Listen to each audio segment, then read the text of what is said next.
Human centric अर्थरचना के vision को साकार करता है। एक ऐसा यूनिक बजट है जिसमें फिस्कल डेफिसिट कम करने, इन्फ्लेशन कंट्रोल करने पर फोकस है और इसके साथ ही बजट में हाई कैपेक्स और हाई ग्रोथ का भी समन्वय है। साथियों, ये बजट भारत की वैश्विक भूमिका को नए सिरे से सशक्त करता है। भारत के 140 करोड़ नागरिक फास्टेस्ट ग्रोइंग इकोनॉमी बनकर ही संतुष्ट नहीं है।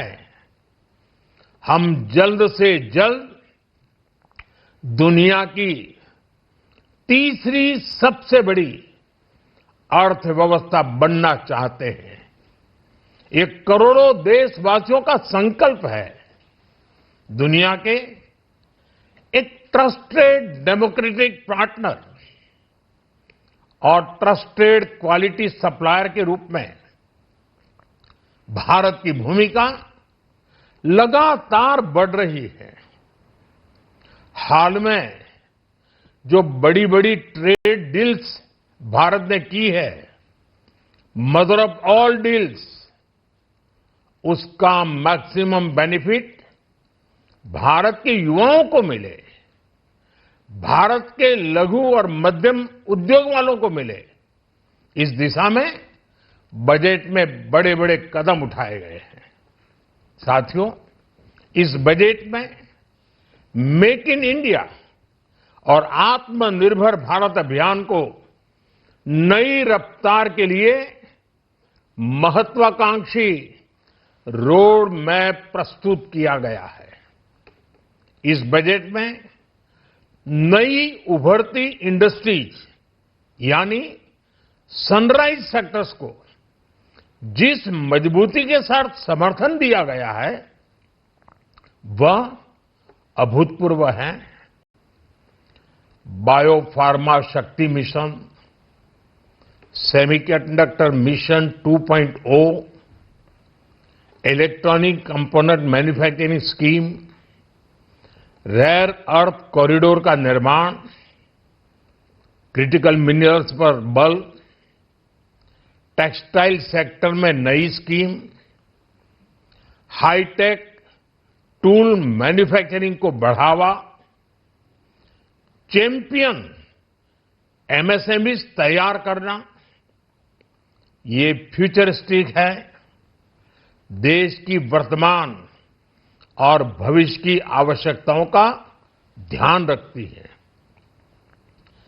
एमएसएमईज को, हमारे लघु और कुटीर उद्योगों को जो समर्थन इस बजट में मिला है वह उन्हें लोकल से ग्लोबल बनने की नई ताकत देगा।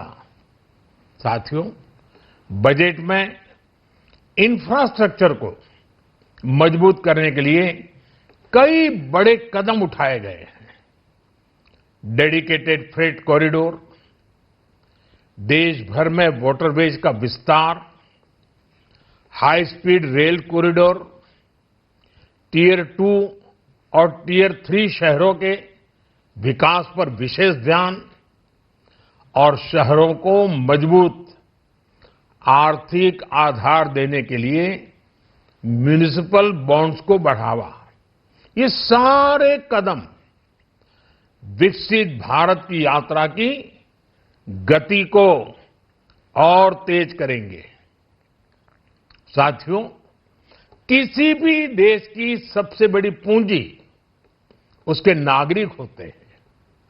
बीते वर्षों में हमारी सरकार ने देश के नागरिकों के सामर्थ्य को बढ़ाने पर अभूतपूर्व निवेश किया है। हमारा प्रयास स्किल, स्केल और सस्टेनेबिलिटी को निरंतर बल देने का रहा है। जैसा कि आज पार्लियामेंट में निर्मला जी ने कहा है, यह युवा शक्ति बजट है। उसमें युवा की सोच भी है, युवा के सपने भी हैं, युवा का संकल्प भी है और साथ साथ युवा की गति भी है। बजट में जो प्रावधान किए गए हैं उससे अलग अलग सेक्टर्स में लीडर्स, इनोवेटर्स और क्रिएटर्स तैयार होंगे। मेडिकल हब्स के निर्माण से, एलाइड हेल्थ प्रोफेशनल्स के माध्यम से, ऑरेंज इकोनॉमी यानी ऑडियो विजुअल गेमिंग को बढ़ावा देकर, पर्यटन को प्रोत्साहन देकर और खेलो इंडिया मिशन के माध्यम से युवाओं के लिए नए अवसरों के द्वार खुलेंगे। भारत को दुनिया का डेटा सेंटर हब बनाने के लिए टैक्स में बड़ी छूट की घोषणा भी की गई है। मैं भारत के युवाओं को विशेष तौर पर इस बजट की बहुत बहुत बधाई देता हूं, क्योंकि इससे एम्प्लॉयमेंट जनरेशन को बड़ा बूस्ट मिलेगा। मुझे बहुत खुशी है कि इस बजट में टूरिज्म और विशेषकर नॉर्थ ईस्ट में टूरिज्म को बढ़ावा देने के लिए भी ठोस कदम उठाए गए हैं। भारत के अलग अलग राज्यों को ताकतवर बनाकर संतुलित विकास की नींव भी इस बजट में मजबूत की गई है। साथियों, हमारे देश में 10 करोड़ से ज्यादा महिलाएं सेल्फ हेल्प ग्रुप से जुड़ी हैं और बड़ा सफल अभियान रहा है। महिलाओं द्वारा निर्मित, महिलाओं द्वारा संचालित सेल्फ हेल्प ग्रुप्स का आधुनिक इकोसिस्टम बने, बजट में इसे प्राथमिकता दी गई है। कोशिश यही है कि हर घर लक्ष्मी जी पधारे। हर जिले में छात्राओं के लिए नए हॉस्टल बनाने का अभियान भी शिक्षा को सुलभ बनाएगा। साथियों, भारत की कृषि, डेयरी सेक्टर, फिशरीज, इन्हें हमारी सरकार ने हमेशा सर्वोच्च प्राथमिकता दी है। इस बजट में भी नारियल, काजू, कोको और चंदन की पैदावार से जुड़े किसानों के लिए अनेक अहम कदम उठाए गए हैं।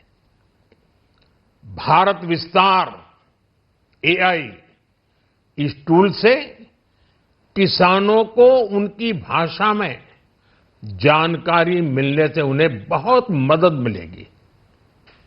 फिशरीज और पशुपालन में उद्यमिता, उसको बढ़ावा देने से गांव में ही रोजगार और स्वरोजगार के और